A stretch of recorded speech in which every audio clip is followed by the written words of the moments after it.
आइए हम लोग प्रारंभ करते हैं आज की कक्षा। कमर गर्दन सीधी, एक साथ एक स्वर में गायत्री मंत्र। ओम भूर्भुवः स्वः तत्सवितुर्वरेण्यं भर्गो देवस्य धीमहि धियो यो नः प्रचोदयात्।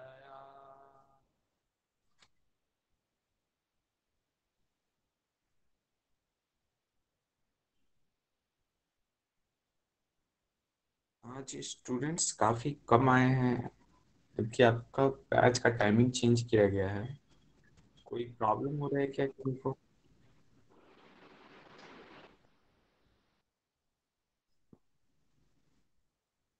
सर सभी लोगों से पूछा गया था, सभी लोग एग्री किए थे, तभी सर ने चेंज किया था टाइम। जी जी। हाँ नहीं, वही मेरी भी बात हुई थी। तो आज तो मतलब काफी कम बच्चे हैं। हेलो। हाँ हेलो। प्रणाम सर। जी जी प्रणाम। कह रहा मुझे लग रहा है ऐसा भी सर हो सकता है, क्योंकि बहुत लोग सर के माइंड में जो फील होगा कि 11 बजे से है, मे भी कल कुछ लोग नहीं अटेंड कर पाए हो, तो मे भी उनके माइंड में होगा कि 11 बजे से है, तो उन्होंने सही से पढ़ा ही नहीं हो आज वाला जो लिंक भेजा गया था। अच्छा। हो सकता है सर, पॉसिबिलिटी बता रहा हूँ। Thank you sir. Okay okay, चलिए ठीक है, देख लेते हैं जैसा भी संभव हो। ठीक। ओके, चलिए हम लोग स्टार्ट करते हैं। सर एक क्वेश्चन है सर, आपने जो कल पढ़ाया था तो कल हम लोग क्लास नहीं ले पाए थे, तो उसमें सर आपने जो हमको मिला था नोट्स, उसमें था सर जो कम्युनिकेशन है और लैटिन वर्ड के एक था कम्युनिस्ट और एक कम्युनिकेयर। सर दो वर्ड दिया था तो समझ नहीं आया सर ये। एक्चुअली दो वर्ड की बात की गई है, एक कम्यून वर्ड की बात की गई है, एक कम्युनिकेयर की बात की गई है, और दोनों ही वर्ड मतलब उसमें इन्वॉल्व है। दोनों ही वर्ड का उसमें यूज किया गया है। और जो क्वेश्चन एक बार आया है वो कम्यून वर्ड के साथ उस चीज को कम्युनिकेयर, यानी कि वहां पर दो चीज आपसे बात की गई थी कि कम्यून वर्ड जो होता है वह भी मतलब उसी से रिलेटेड है और कम्युनिकेयर भी उसी से रिलेटेड है, और दोनों लैटिन वर्ड है। तो इसलिए वहां पे जहां से मैंने देखा था वहां पे दो वर्ड का बात किया गया था, तो यानी दोनों में से कोई भी ऑप्शन आता है तो आपको उसको सही करना है। सर अगर दोनों आते हैं तो प्रायोरिटी किसको दिया जाएगा, कम्युनिस्ट को? आएंगे वैसे नहीं आएंगे, लेकिन अभी जो पूछा गया उसके हिसाब से कम्यून वर्ड इज परफेक्ट। जो first one okay sir, commune है उसका है। Thank you sir.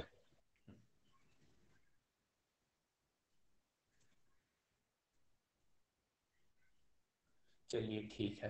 तो देखिए अभी हम लोग जो आगे बात कर रहे थे वो था वर्बल कम्युनिकेशन और non verbal communication. Verbal communication और नॉन वर्बल कम्युनिकेशन में हमने बात किया था कि वर्बल मतलब जो भी हम लोग बोल करके या लिख करके अब जो बातें कर रहे हैं वो सारी चीजें वर्बल कम्युनिकेशन में आ जाती हैं। शाब्दिक संचार जिसे हम लोग कहते हैं। अब जो वर्बल कम्युनिकेशन होते हैं वो दो तरीके के हो गए। आपका एक तो हो गया बोल करके, तो इसे मौखिक ओरल कम्युनिकेशन, और एक हो गया लिख करके रिटन। तो दोनों में डिफरेंस क्या है वह समझेंगे, और दोनों का इम्पोर्टेंस क्या है, दोनों की खासियत क्या है, विशेषताएं क्या है, उसे हम लोग देखने की कोशिश यहाँ पे करेंगे। और बहुत ही नॉर्मल चीजें हैं, आप ऑलरेडी सारी चीजों को समझते हो, बस एक बार हम लोग सारी चीजों को देखते हुए चलेंगे यहाँ पर कि ओरल कम्युनिकेशन में क्या होता है कि आपको केवल जो भी शब्दों के द्वारा संचार किया जाता है एक भाव को दूसरी जगह तक पहुंचाने के लिए या एक संदेश को दूसरी जगह तक पहुंचाने के लिए। और यह जो कला है, यह मतलब सबसे पहले जो कला मानव के बीच डेवलप हुआ है कम्युनिकेशन का, वह ओरल कम्युनिकेशन ही है। उसके बाद फिर रिटेन कम्युनिकेशन स्टार्ट हुआ है। और ओरल कम्युनिकेशन सिर्फ मानव या के बीच ही नहीं, इवन जानवरों के बीच भी ओरल कम्युनिकेशन देखा जाता है। जैसे तोता हो गया, बंदर हो गए, तो इनके बीच भी इस तरीके से देखा जाता है। तो कहने का मतलब ये है कि ये सभी जानवर भी इन चीजों को कर पाते हैं। कुछ कुछ जानवरों के बीच वो खासियत होती है। और इसमें जो इम्पोर्टेंट क्या है, इम्पोर्टेंट ये है कि यह अनौपचारिक होता है। इसमें कोई भी मतलब औपचारिक मतलब आराम से आप अपने हिसाब से इसमें तोड़ मरोड़ करके अपनी बातों को रख सकते हो। तो यह मुख्य रूप से लचीला होता है, आराम से क्या कहते हैं, आप अपने बातों को रचना व्याकरण से ही संबंधित होकर के आप सारी बातें कह रहा हो, ऐसा कोई जरूरी नहीं होता। जैसे अभी हम लोग भी बात कर रहे हैं, तो कोई जरूरी नहीं कि व्याकरण रूप से हमारी सारी बातें बिल्कुल सटीक हों, सही हों। उसमें कई व्याकरण रूप से गड़बड़ियां हो सकती हैं, लेकिन हमारा बात आप तक पहुंच रहा है और आप बेहतर तरीके से उसे समझ भी रहे हो, तो ये ओरल कम्युनिकेशन का एक पार्ट हो गया। मौखिक संचार के दौरान संदेश जो संप्रेषित किया जाता है, यानी एक जगह संप्रेषण मतलब पहुंचाने का जो काम किया जाता है, वह एक काफी अच्छा उचित माध्यम है। और इसमें जो प्रचलित जो जो माध्यम है, किस किस माध्यम के थ्रू मौखिक होता है, वार्तालाप हो गया, प्रेस सम्मेलन हो गया, जो प्रेस कॉन्फ्रेंस जिसकी हम लोग बात करते हैं, या फिर आप अगर बातें कर रहे हैं, प्रदर्शन जो कर होता है, प्रदर्शन जैसे नाटक का प्रदर्शन कर रहे हैं या किसी और चीज का प्रदर्शन कर रहे हैं, तो उसमें जो बोल रहे हैं, भाषण अगर हो रही है, वाद विवाद हो रही है, ग्रुप डिस्कशन जिसे आप कहते हो, विचार गोष्ठी हो रही है, कोई किसी बात के ऊपर कोई डिस्कशन अगर चल रहा है, पैनल डिस्कशन, पैनल वार्ता, पैनल डिस्कशन, सम्मेलन, तो जहां कहीं भी एक्चुअली में बोलने का हम लोग यूज कर रहे हैं, वो सारी चीजें इसके अंतर्गत आती चली जाती हैं। नेक्स्ट जो पॉइंट है कि मौखिक संचार की विशेषताएं क्या है। कम समय में अधिक लोगों के साथ संवाद संभव है, यानी कि कम से कम टाइम में आप ज्यादा से ज्यादा लोगों तक संवाद पहुंचा सकते हो। जैसे लिखने में आपको टाइम लगता है, लेकिन मौखिक में क्या है, टाइम उतना नहीं है, आप तुरंत फटाफट आपका काम हो रहा है। त्रुटियां होने की संभावना भी क्या होती है इसमें, कम होती है। समय की बचत हो गई, विचार विनिमय से व्यक्तिगत संबंधों में मधुरता, यानी कि अगर आप अच्छे तरीके से बोलने आपको आता है, तो उससे आपके संबंधों में भी क्या होती है, मधुरता आती है। आपातकालीन परिस्थिति में सबसे ज्यादा उपयोगी अगर कोई है तो मौखिक संचार ही है, और क्योंकि ये बहुत फास्ट गति से पहुंचाई जा सकती है। और कंप्यूटर, कलम, टाइपराइटर व टाइपिस्ट की जरूरत नहीं है, यानी कि जैसे कि रिटर्न के लिए आपको बहुत सारी चीजों मटेरियल की जरूरत पड़ती है, यहाँ ऐसा कुछ भी नहीं है। और फीडबैक मिलने की पूरी संभावना होती है, फीडबैक भी आपको फटाफट मिलता है। तो ये सारी पॉइंट यहाँ पे हो गए। अब रिटेन कम्युनिकेशन है, तो रिटेन कम्युनिकेशन की भी अपनी कुछ लिमिटेशन है, तो कुछ विशेषताएं भी हैं। विशेषताएं की अगर हम लोग बात करते जाएं, लिमिटेशन यही है कि उससे स्लो है, आपको टाइम लगता है, उसमें मटेरियल की जरूरत होती है, ये सारी चीजें हैं रिटेन कम्युनिकेशन में। लेकिन यह जो इसकी जो एक मान्यता होती है, इसकी जो आप कह सकते हो, जो एक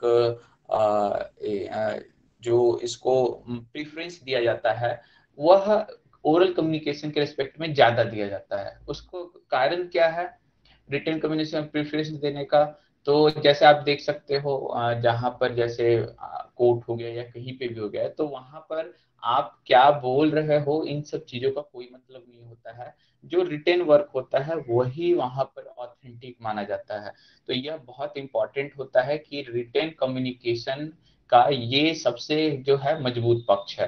तो जैसे कोई नोटिस निकालना होता है, या फिर हम लोग पत्र इनकी बातें करते हैं, तो जो नोटिस और सारी चीजें निकलते हैं वो सारी किसके अंतर्गत आ जाती हैं, तो वो सारी चीजें जो आती हैं वो आपको ओरल कम्युनिकेशन में, ये सॉरी रिटन कम्युनिकेशन में आ जाती है। ये सारी जो भी चीजें, शिकायत पत्र, नियुक्ति पत्र, पदोन्नति पत्र, वित्तीय प्रारूप, तो जो भी आप प्रेजेंट कर रहे हो, तो इसे ऑथेंटिक कहा गया है, यानी कि इसका एक मान्यता होता है और इसकी चीजें को इसे जो है सभी लोग स्वीकार करते हैं। और ओरल का तुरंत हर लोग स्वीकार नहीं करेंगे, अगर आपके विश्वासी हैं तो आप स्वीकार करोगे, नहीं है तो आप स्वीकार नहीं करेंगे। तो इस तरीके से इन दोनों में डिफरेंस आ जाती है। इसमें क्या क्या है, सूचना पट, समाचार बुलेटिन, प्रिंट मीडिया, नियम पुस्तिका, यानी कि जो रूल बुक जिसे आप कह सकते हो, कार्यालय आदेश, किसी ऑफिस का जो एक आदेश आ रहा है, पत्र, लेटर है, फॉर्म है, पुस्तकें हैं, तो ये सारी चीजें रिटन कम्युनिकेशन के पार्ट हैं।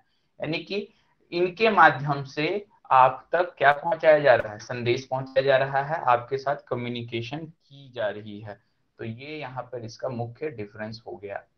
नेक्स्ट जो है लिखित संचार की जो मुख्य विशेषताएं अगर कहें, तो जो आपका इसके विश्वसनीयता की जो बात हम लोग कहें, अधिक विश्वसनीय है मौखिक के रेस्पेक्ट में, ओरल के रेस्पेक्ट में रिटेन ज्यादा विश्वसनीय है, ज्यादा यूज फेथफुल है।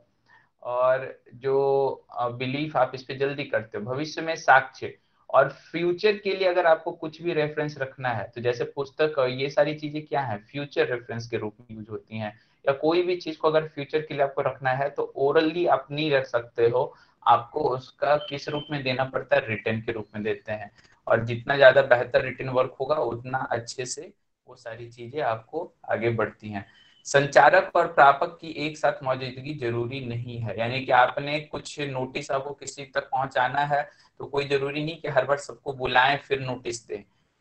उसके लिए आपने बस लिख करके बोर्ड पर लगा दिया, और जब जिस तक वो पहुंचना है, जैसे डेली जो जाकर नोटिस बोर्ड आप देखते हो तो उस तरीके से आप देखिए और आप तक वो न्यूज पहुंच गए। तो जो यहाँ पर दो लोग होते हैं, सेंडर और रिसीवर, तो सेंडर और रिसीवर एक साथ एक ही जगह होने आवश्यक इसमें नहीं है।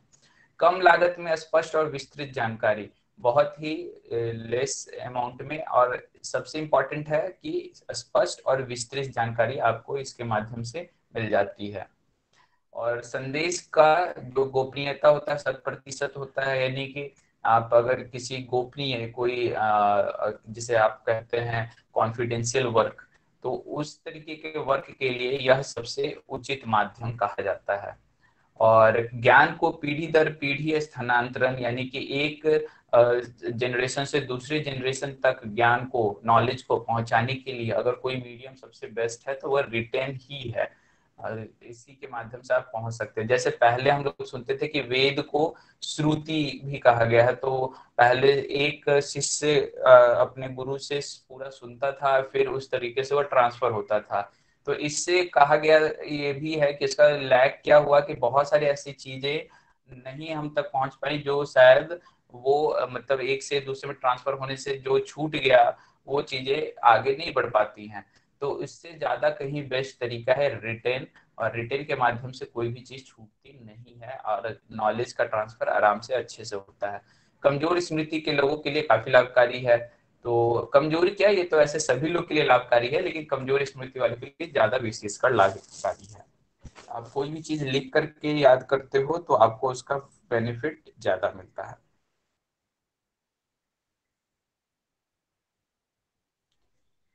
अब अगर नेक्स्ट पॉइंट की हम लोग बात करें, अशाब्दिक संचार, non verbal communication. Non verbal communication, sir recording किस्मत आएगा, किस में आएगा, ओके। रिकॉर्डिंग अगर आप कर रहे हो तो फिलहाल तो वो आपका ओरल में ही आएगा। तो फिलहाल टेक्नोलॉजी के हेल्प से हम उन चीजों को थोड़ा सा बेहतर कर लेते हैं, कर सकते हैं, लेकिन फिर भी वो जो चीजें आपका रिटेल का जो विश्वास है वो इसमें उतना ऑथेंटिक नहीं माना जाता, क्योंकि रिटेल की जो पूरी जो वर्क होती है, कहीं पे भी आपका वर्क जो चलता है वह रिटेन वर्क के ही ऊपर बेस्ड होता है। आपके बोलने या आपके एक व्यक्ति के किसी तरीके के कोई जवाब से कोई भी चीजें प्रूफ नहीं होती। इवन आप बोल भी रहे हो तो उसे ऑथेंटिक तब माना जाता है जब आप लिख करके और साइन करके देते हो। तो रिटेन का अपना एक इम्पोर्टेंस है। अगर आप स्टेटमेंट भी दे रहे हो तो आपको, जैसे कि कोर्ट में भी आप जाओगे तो आप देखते होगे, अगर आपने स्टेटमेंट दिया उसके बाद उसके ऊपर आपको रिटेन सिग्नेचर करके और उसे स्थापित करना होता है कि हाँ ये सारी चीजें मैं कह रहा हूँ। तो रिटेन का विश्वसनीयता सबसे ज्यादा होता है। अब जो नॉन वर्बल कम्युनिकेशन है, तो नॉन वर्बल कम्युनिकेशन में आप क्या कहते हैं, जो भी हाव भाव या बिना कुछ बोले आप अपने आंखों से या अपने हाथ के माध्यम से या डिफरेंट डिफरेंट जो एक प्रयोग करके आप अगर एक अपने भाव को दूसरे तक पहुंचा दिए बिना बोले या बिना लिखे, तो उसे हम लोग किसे क्या कहते हैं, नॉन वर्बल कम्युनिकेशन। अब इसमें देखिए जो अशाब्दिक संचार है ये जो है, इसमें मेहराबियन, ये कोई मतलब आपके रह चुके हैं जिन्होंने मतलब इसके ऊपर रिसर्च किया है, और उन्होंने 1972 में अध्ययन के दौरान पाया कि मानव जो कम्युनिकेशन करता है उसमें 55% संचार जो होता है वह अशाब्दिक ही होता है। यानी कि आप अपने हाव भाव और इनके माध्यम से जो संचार कर रहे हो, जो कम्युनिकेशन कर रहे हो, वह सबसे ज्यादा है 55%। और जो 38% है वह आप बोल करके कर रहे हैं, और 7% आप 38% उच्चारण से 7% शब्दों में करता है, यानी कि लिख करके यहाँ पे आप उसे कर रहे हो। तो यहाँ से क्या हो रहा है कि आप समझ सकते हो कि नॉन वर्बल, जिसे हमें लगता है कि बहुत ही कम हम लोग करते होंगे, ये एक्चुअल में हम सबसे ज्यादा यूज करते हैं। अब कैसे यूज करते हैं, जैसे एक ही व्यक्ति अभी कोई बात को कहा और एक ही बात को वह किसी और जगह पे कहा, तो दोनों जगह कहने में भी अंतर आएगा। एक जगह हो सकता है कि उसका मूड सही है तो बहुत अच्छे से बोलेगा, तो मूड सही नहीं है तो अच्छे से नहीं बोलेगा। तो बहुत से केवल वह नॉलेज ही हमारे तक नहीं पहुंचता है, उस व्यक्ति का तरीके से उस व्यक्ति के बारे में भी बहुत सारी चीजें हमें पता चलने लगती हैं। तो नॉन वर्बल और वो सारी चीजें हम जस्ट भी उसके हिसाब से करना शुरू कर देते हैं कि यह व्यक्ति ऐसा है, यह व्यक्ति ऐसा है। कोई जरूरी नहीं कि उसने जितना बोला बस उसी के बेसिस पे आप उसे जज कर रहे हो, जितना है और आगे पीछे सारी चीजों को देखते हुए आप उन चीजों के हिसाब से जज आपके अंदर होता रहता है। तो ये सारी चीजें हैं कि 55% एक्चुअल में जो भी हमारे पास नॉलेज पहुंच रहा है उस वह नॉन वर्बल कम्युनिकेशन के माध्यम से आ रहा है। अब नॉन वर्बल जो कम्युनिकेशन है उसमें किन किन चीजों का हम लोग मुख्य रूप से यूज करते हैं, कैसे कैसे यह कम्युनिकेशन होता है, तो सबसे पहले आता है बॉडी लैंग्वेज। जैसे कि हाथ हिलाना, हाथों से संकेत करना। जैसे कि टीचर जनरली जो क्लासरूम में आपको पढ़ाते हैं तो वह हाथों की कई मुद्राएं बनाते हैं और उसकी हेल्प से आपको समझाने की कोशिश करते रहते हैं, और उससे हमें समझ में भी आता है। अगर एक टीचर बिना चुपचाप केवल खड़ा होकर बोलता रहे और एक टीचर अपने हाथ पैर हाथ ये सब को थोड़ा सा अलग अलग तरीके से आपके सामने हिला रहा है, तो उससे आपको क्लियर ज्यादा होता है, बेहतर क्लियर होता है। तो ये सारी चीजें देखी गई हैं कि ये सारे जो हाथों के माध्यम संकेत है वो इम्पोर्टेंट होता है। वेशभूषा, अपीयरेंस, किस तरीके से व्यक्ति आपके सामने प्रेजेंट हो रहा है। अगर एक टीचर बिल्कुल ही फटा मैला कुचैला कपड़ा पहन के आता है तो उससे आपको पसंद नहीं आएगा, मतलब आप उसे उतना पसंद नहीं करोगे जितना कि आप एक वेल ड्रेस्ड व्यक्ति को पसंद करोगे। और उसी तरीके से इसका बहुत जगहों पे इसका होता है कि आप अपने संस्कृति को भी अपने ड्रेस के माध्यम से लोगों के सामने प्रेजेंट करते हो कि मैं इस कल्चर का हूँ, मैं इस कल्चर का हूँ। इवन आपका व्यवहार भी उससे पता चलता है, आपकी विचार, आपकी पृष्ठभूमि, ये सारी चीजें क्लियर हो जाती है। आप किसी व्यक्ति को इनके आधार पे क्या करते हैं, जज करते हैं कि अच्छा ये व्यक्ति शायद ऐसा है, ये व्यक्ति ऐसा है। तो ये सारी चीजें क्या है, आपके आप तक पहुंच रही है नॉन वर्बल कम्युनिकेशन। आप तक वो सारे संदेश पहुंच गए लेकिन बिना कुछ बोले हुए। अब टच करने की जब बात है तो यहाँ पर टच के माध्यम से भी, अब जैसे कि गाल का थपथपाना या पीठ पर थपथपाना, दुख की घड़ी में सिर पर कंधा रखना, इस तरीके के माध्यमों के द्वारा हम क्या करते हैं, शोक व्यक्त करते हैं। तो ये सारी चीजें क्या है कि आप टच के माध्यम से अपने भाव को दूसरे तक पहुंचा रहे हो। और इसके बाद प्रॉक्सिमिटी आ गई, निकटता। इससे सामने वाले व्यक्ति से हमारा संबंध जो होता है वो प्रकट होता है कि कितना हम निकट हैं। तो जितना आप इन चीजों को यूज करते हो, जैसे संपर्क, व्यक्तित्व का प्रभाव आदि भी अशाब्दिक, मतलब कोई व्यक्ति आया उसका आप पे ऊपर ज्यादा प्रभाव पड़ रहा है, किसी व्यक्ति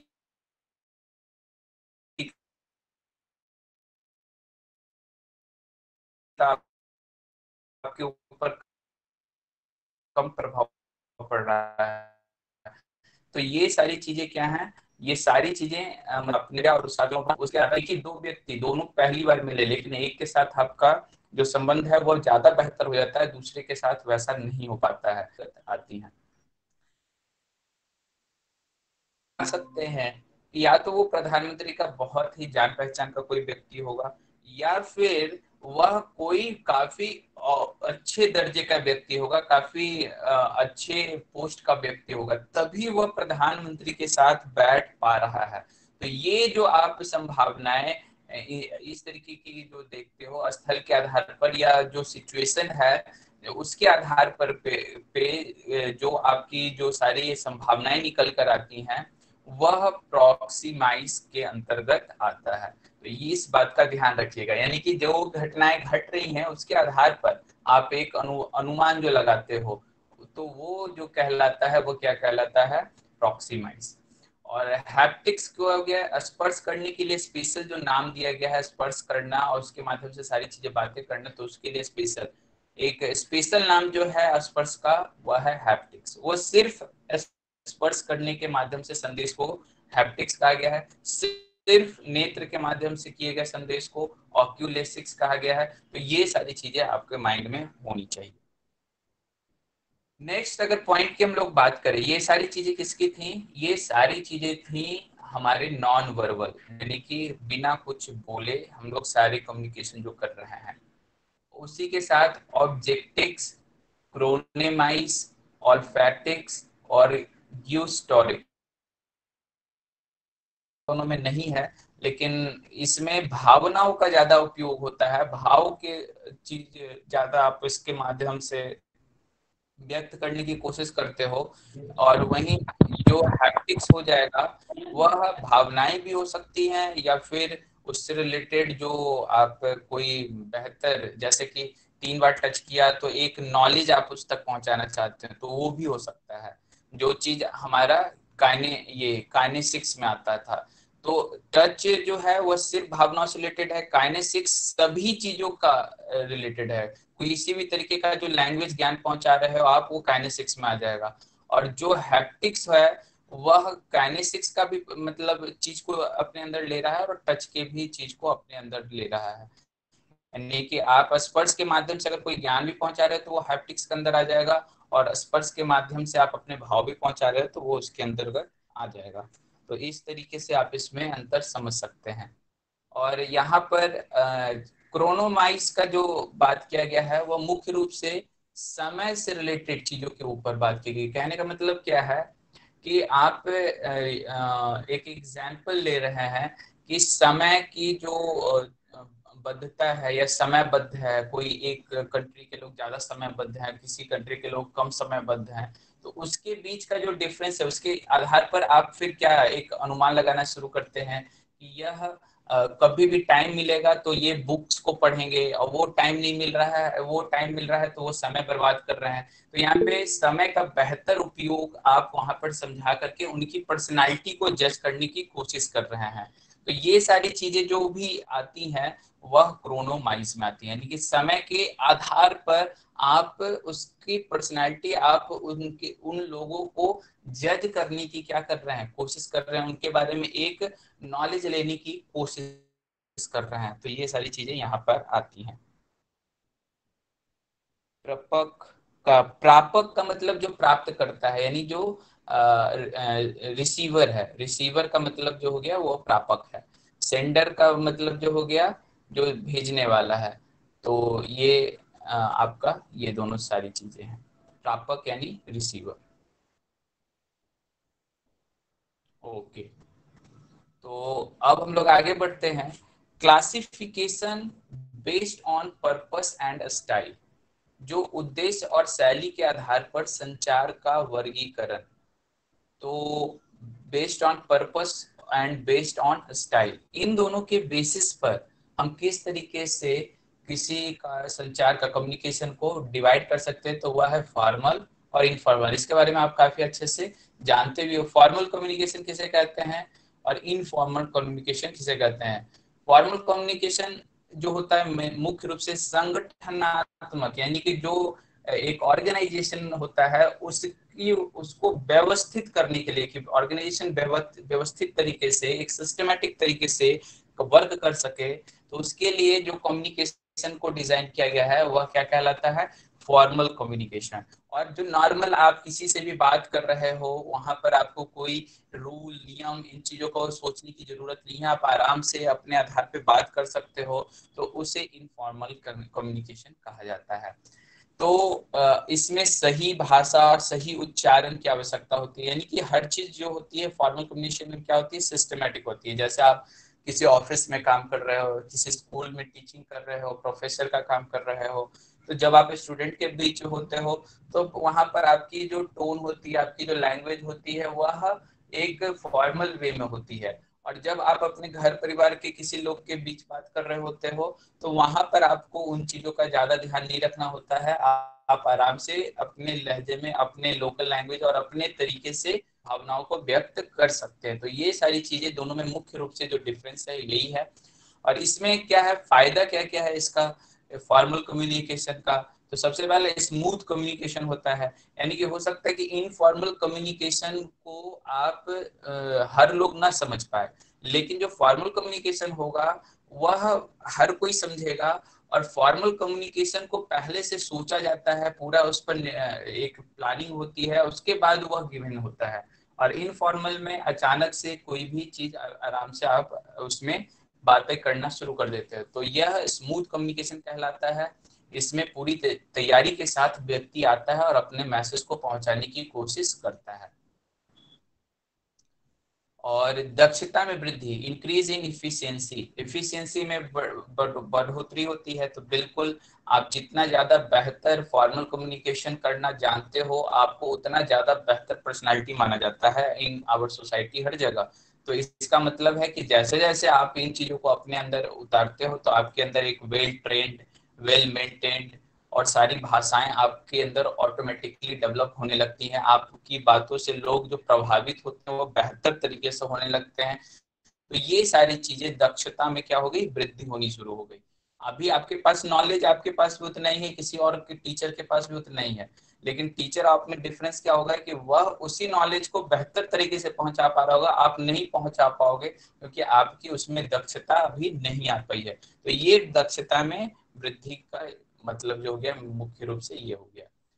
परमानेंट रिकॉर्ड, और जो एक रिकॉर्ड अगर परमानेंट कोई बनाना है, क्योंकि जो इनफॉर्मली बात करते हैं उसका कोई रिकॉर्ड नहीं होता, लेकिन फॉर्मल जो संगठन या कोई ऑर्गेनाइजेशन होता है वो हर बात का कोई ना कोई रिकॉर्ड रखते हैं। तो यहाँ पर परमानेंट रिकॉर्ड रखा जाता है फॉर्मल कम्युनिकेशन के अंतर्गत। डिसिप्लिन होती है, कोऑर्डिनेशन बेहतर बनता है, क्योंकि आप एक ही लैंग्वेज का, एक ही लहजे में सभी लोगों से बात करते हो, तो आपका कोऑर्डिनेशन किसी से भी बेहतर बनेगा। अगर अपनी अपनी शब्दों का यूज करेंगे, अपने अपने लोकल लैंग्वेजों को यूज करेंगे, तो शायद कोऑर्डिनेशन उतनी बेहतर हमारी नहीं बन पाएगी।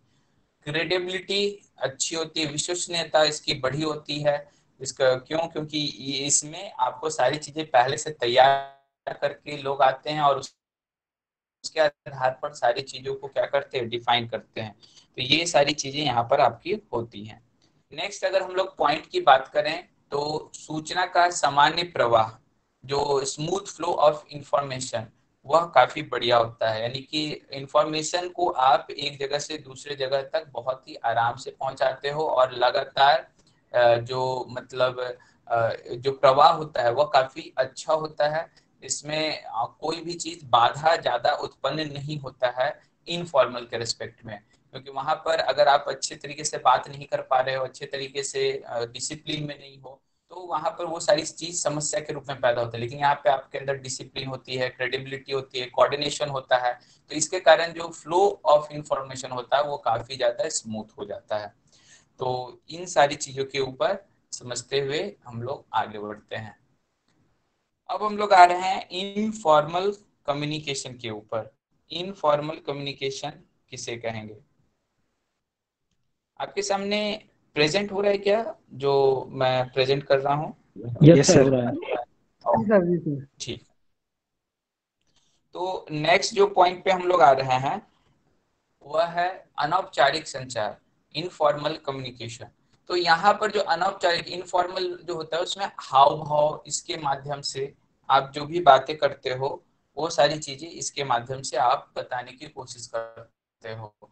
यानी कि या तो नॉर्मल बातें आप करना, या फिर आप वहां पर किसी तरीके का कोई वेल ट्रेंड रूल और रेगुलेशन और डिसिप्लिन को फॉलो करने की कोई भी जरूरत नहीं होती है। आप आराम से अपने किसी भी हाव भाव या बातों के माध्यम से, शब्दों के माध्यम से आप अपने इंफॉर्मेशन को दूसरे तक पहुंचा सकते हो।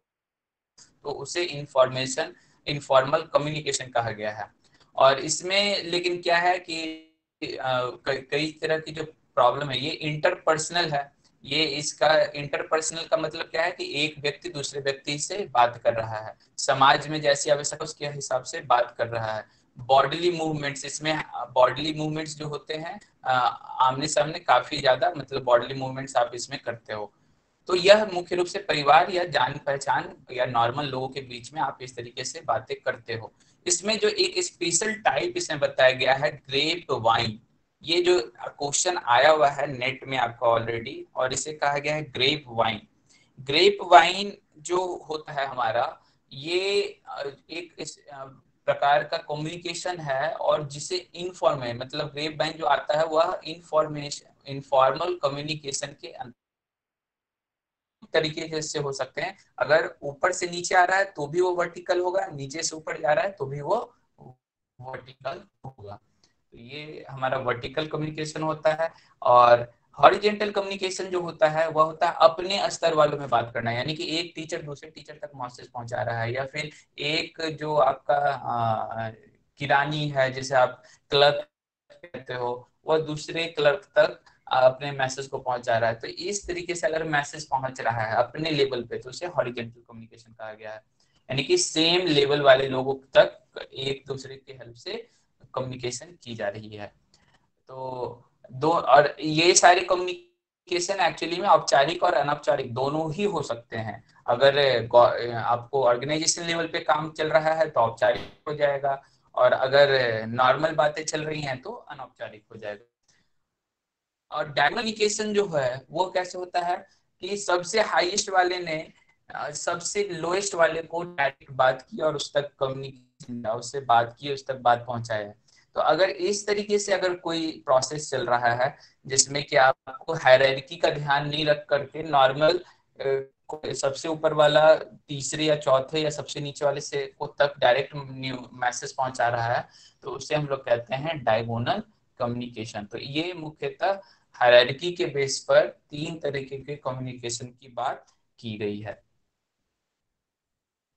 अब संचार में कम्युनिकेशन में जो बैरियर्स होते हैं, बैरियर्स ऑफ कम्युनिकेशन, वो क्या होता है? बैरियर अब कैसे हम लोग कहेंगे, जैसे कि इधर सेंडर है, उसने किसी मीडियम का यूज किया और वहां रिसीवर तक वो फिर क्या हो रहा है, पहुंच रहा है। तो मीडियम में आने वाले क्या क्या प्रॉब्लम्स हो सकते हैं जिससे कि सेंडर द्वारा दिया गया मैसेज रिसीवर तक बेहतर तरीके से ना पहुंच पा रहा हो, तो इसे ही हम लोग क्या कहते हैं, बैरियर्स। तो बैरियर्स में हमें यह पहले तो देखना पड़ेगा कि इसमें भी कई तरीके के पॉसिबिलिटी हैं बैरियर्स की। तो नॉर्मल क्या है, प्रिवेंट रिसीवर फ्रॉम रिसीविंग और अंडरस्टैंडिंग द मैसेज, यानी कि जो मैसेज है उसे यह रिसीवर समझ नहीं पा रहा है, तो इसका बैरियर आ गया। अब किस किस तरह का है आगे हम लोग देखते हैं। तो इसमें जो नॉर्मली जो चार, 1 2 3 4 5, ये नॉर्मली 5 टाइप के बैरियर की बात की गई है। बाद बाकी बहुत तरह के बैरियर्स हो सकते हैं, तो आगे हम लोग और भी देखेंगे अलग अलग। जो नॉर्मल एक बैरियर है वो ये 5 तरीके के हैं। तो सबसे पहला जो बैरियर है वह है लैंग्वेज बैरियर, यानी कि अब एक हिंदी जानने वाला छात्र है, एक इंग्लिश जानने वाला टीचर है, तो अगर वो इंग्लिश में ही सारी चीजें बताकर चला गया और हिंदी जानने वाले छात्रों को क्या हो जाएगा, नहीं पता चलेगा। क्यों नहीं पता चलेगा? इसलिए नहीं कि वो समझ नहीं सकता, इसलिए क्योंकि उस लैंग्वेज का उसे ज्ञान नहीं है, इसके कारण से वह क्या हो गया, मैसेज नहीं पहुंच पाया जो टीचर के द्वारा पहुंचाना था। तो यहाँ पर क्या हो गया, बैरियर हो गया लैंग्वेज का। उसी तरीके से सेकंड, अगर नॉर्मल ये ऐसा भी देख सकते हैं लैंग्वेज बैरियर में, वैसे बैरियर भी होंगे, जैसे कि एक शुद्ध हिंदी बोल रहा है, एक ठेठ हिंदी या फिर अपने क्षेत्र का हिंदी बोल रहा है, तो भी हो सकता है कि एक दूसरे के पास जो टोनिंग डिफरेंस के कारण समझ पाए, तो वो भी लैंग्वेज बैरियर में भी आएगा।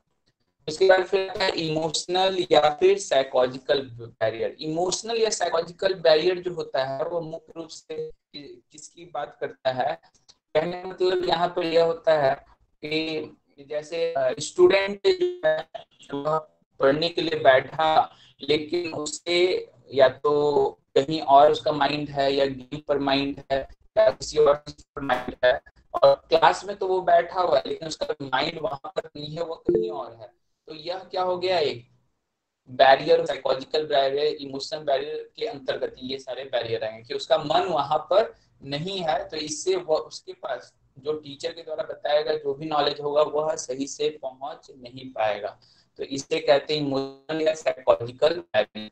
और अगर टीचर का भी मन नहीं है पढ़ाने का तब तो और भी इसमें दिक्कत आ जाएगा। तो ये सारी चीजें जो है मन से रिलेटेड, जो ये भाव में जो चेंजेस हैं उसके आधार पर अगर जो बैरियर पैदा हो रहे हैं तो वो सारे इमोशनल या साइकोलॉजिकल बैरियर के अंतर्गत आते हैं।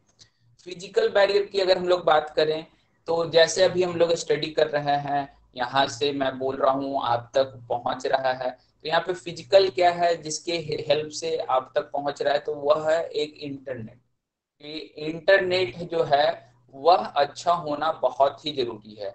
अगर इंटरनेट अच्छा नहीं हुआ तो आपके सामने हो सकता है पीपीटी जो है वह सही तरीके से शो ना हो, मेरी बात आप तक सही से ना पहुंच पाए, या फिर जो भी बात की जा रही है वह कट कट के आपके पास आ रही है।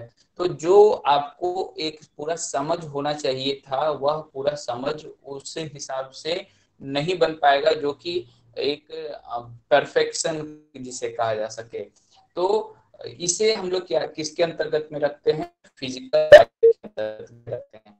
कल्चरल बैरियर की अगर हम लोग बात करें तो वैसा बैरियर, अब जैसे कि दो अलग अलग सोसाइटी के लोग हैं, तो हो सकता है कि एक इंडिया में जिस बात को गलत माना जाता हो, बाहर किसी देश में किसी फॉरेन में उसी बात को वो नॉर्मल लेते हो।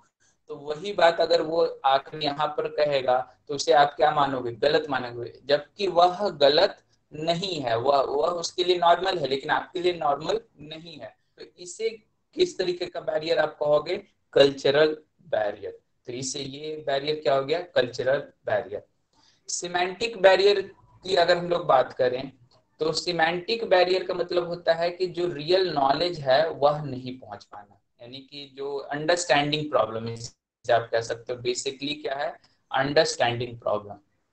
यानी कि आपने कुछ चीज बताने की कोशिश की लेकिन वह जो बात है उसका जो लॉजिक है वह सामने वाला नहीं समझ पाया, नहीं पूरी तरीके से उसे अंडरस्टैंड हो पाया, तो भी उस तक जो बताया हुआ ज्ञान है वह बेहतर तरीके से नहीं पहुंच पाएगा। यानी कहने का मतलब है कि ऐसे कोई भी चीज जिसके कारण जो नॉलेज है वह रिसीवर तक प्रॉपर तरीके से नहीं पहुंच पा रहा है, तो वो सारे के सारे क्या कहलाते हैं, बैरियर।